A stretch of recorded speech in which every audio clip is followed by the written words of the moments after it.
Olá, seja bem-vinda a mais um estudo do livro de Mateus. E hoje eu vou falar com você de uma das histórias mais lindas da humanidade. Uma das histórias mais lindas do Evangelho. E por que eu estou falando isso? Porque ela traz verdades para nós, ela nos tira do lugar comum. E toda espiritualidade sadia é aquela espiritualidade que te tira, né, do lugar dos mitos, daquele lugar que a gente só faz por fazer e leva você a ter uma consciência, né, a você se inquietar e começar a fazer as coisas por uma consciência e não porque é regra, e não porque é lei. E isso a gente encontra em Jesus. Jesus, quando ele chega, né, no meio do seu povo, ele vai dizendo, olha, antes vocês viviam por regras, o monte da bem-aventurança é isso. Antes a lei de Moisés falava isso, agora eu vos digo, né, adultera e mata o irmão, não é aquele que vai lá e faz, mas é aquele que pensa. Só em pensar você já está em pecado.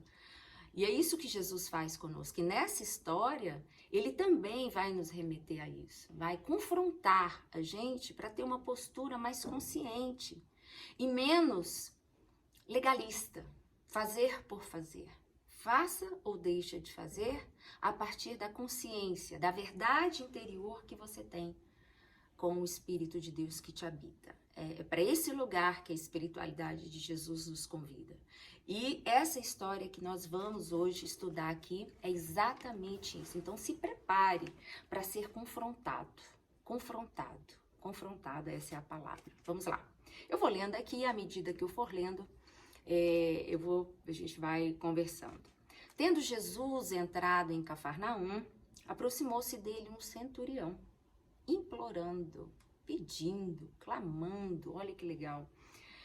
Bom, então Jesus sai ali do monte, né, das bem-aventuranças, ele está falando com aquele povo e ele já vai, pega o seu barquinho e já vai para Cafarnaum, ali na Galileia dos gentios, chegando lá.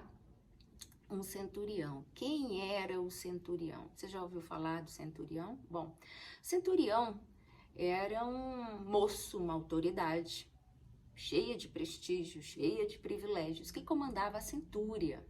Centúria era um grupo militarizado de geralmente 100 homens, centúria, né?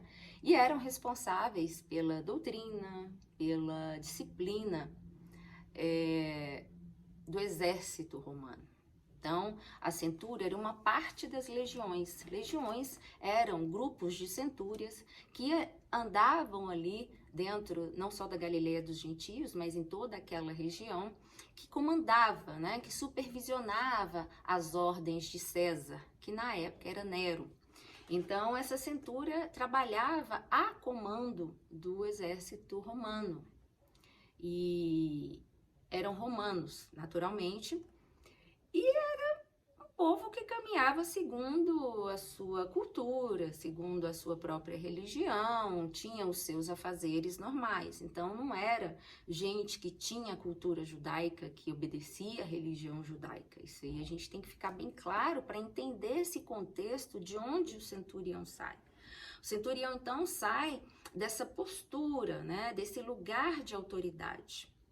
Era um homem que comandava outros homens, que fazia as ordens serem obedecidas. Então esse homem, ele sai desse lugar de privilégio, de prestígio, e vai implorar. Ele ouve falar quem era Jesus, e ele vai falar com Jesus, e no versículo 6 ele vai dizer, Senhor, o meu criado jaz em casa, paralítico, e em terrível sofrimento. Olha que interessante. É um centurião, e quando a Bíblia fala que é um criado, poderia ser um servo, poderia ser um escravo, que era, naquela época, a gente está falando de um governo que não é democrático, né? A gente está falando de um governo autocrático, de um totalitarismo, a gente está falando de um governo que ou você anda naquelas regras ou você está fora daquilo ali. É um governo não democrático. Então, ter servos, ter escravos, era uma coisa naturalizada. E o que é interessante nesse homem aqui é que o centurião, conquanto, né, fosse um homem do exército e que tinha as práticas do exército romano, a gente não pode esquecer. Então ele crucificava pessoas, ele ensinava como fazer isso, talvez ele até torturasse, enfim, ele era um líder do exército. Esse homem aqui, ele se deixa afetar pela dor do seu escravo. Olha que interessante, né? Ele se deixa ser conduzido, ele vai, ele sai do seu lugar de autoridade plena e absoluta e se deixa ser atingido a sua autoridade pela dor do outro. Bom, aqui resume todo o Evangelho. O Evangelho é sobre isso, o Evangelho é sobre a gente ser afetado pela dor do outro. Essa é a verdadeira espiritualidade. Né? Ele não precisava, mas ele se deixou ser afetado, a ponto de falar, olha, o meu servo está em sofrimento. Aqui o que se expressa não é a autoridade desse centurião, conquanto ele tivesse. O que se expressa aqui é a humanidade desse homem, que sabe sentir a dor do seu servo, sabe sentir, olhar, né, ver a humanidade do outro e se mobiliza.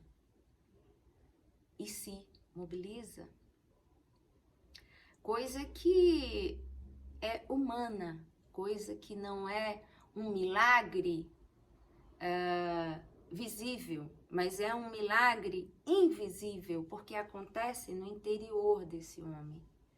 E aqui a gente consegue enxergar a humanidade / espiritualidade sendo expressa numa pessoa que, nos nossos padrões, a princípio não deveria, né, existir ou até mesmo ser expressa, que é essa humanidade. E aqui nos ensina muito, nos ensina que na nossa humanidade, no nosso afetamento humano, que nós expressamos a nossa maior espiritualidade. Por isso que humanidade e espiritualidade caminham junto.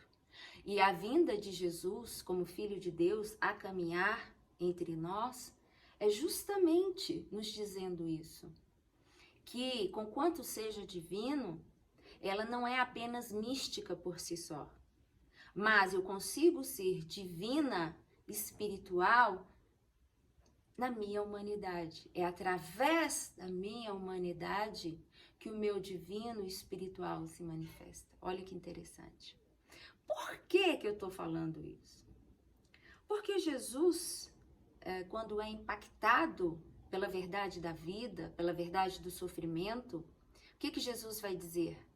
Vai responder a esse homem que sai do seu posto de autoridade, se inclina diante de Jesus, implorando um agir de Jesus. Ele consegue, o centurião, discernir quem é Jesus, coisa que o líder religioso, o fariseu, não conseguiu. Olha que interessante. Quem estudava essa palavra, o escriba que estava ali todo dia lendo, não conseguiu sair desse lugar de escriba.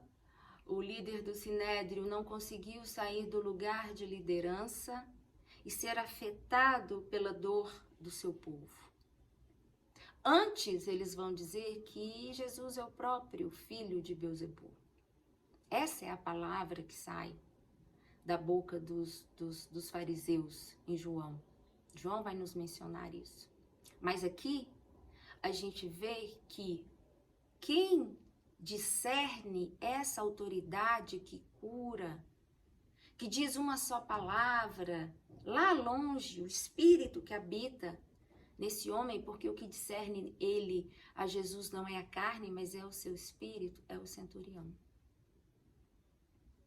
E Jesus responde a ele no versículo 7, eu irei curá-lo. Porque sempre essa é a resposta de Jesus.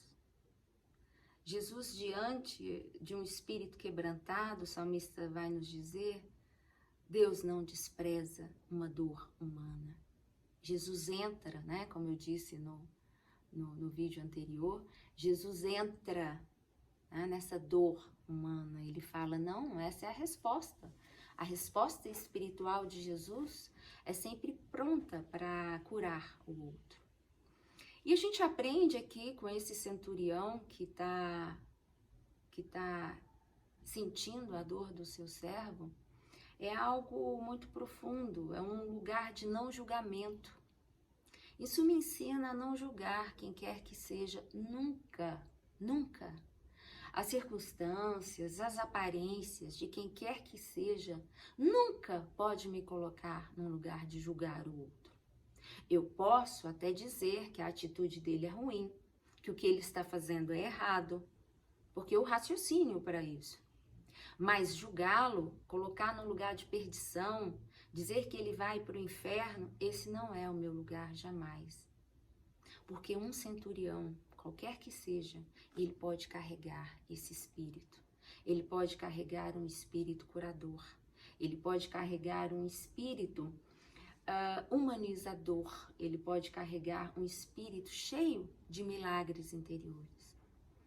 E isso me coloca num lugar, coloca a mim, coloca você, num lugar de, como diz Isaías, né, de vermezinho de Jacó, um lugar bem petitinho. Esse é o nosso lugar, é isso que o centurião nos ensina, né, que a gente tem que saber olhar para o outro sem nunca nos colocar no lugar de Jesus, sem nunca nos colocar no lugar de Deus.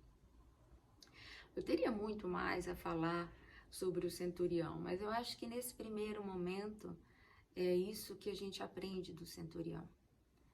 Que esse homem cheio de privilégios é também um homem que carrega a sensibilidade de ser afetado pelo outro.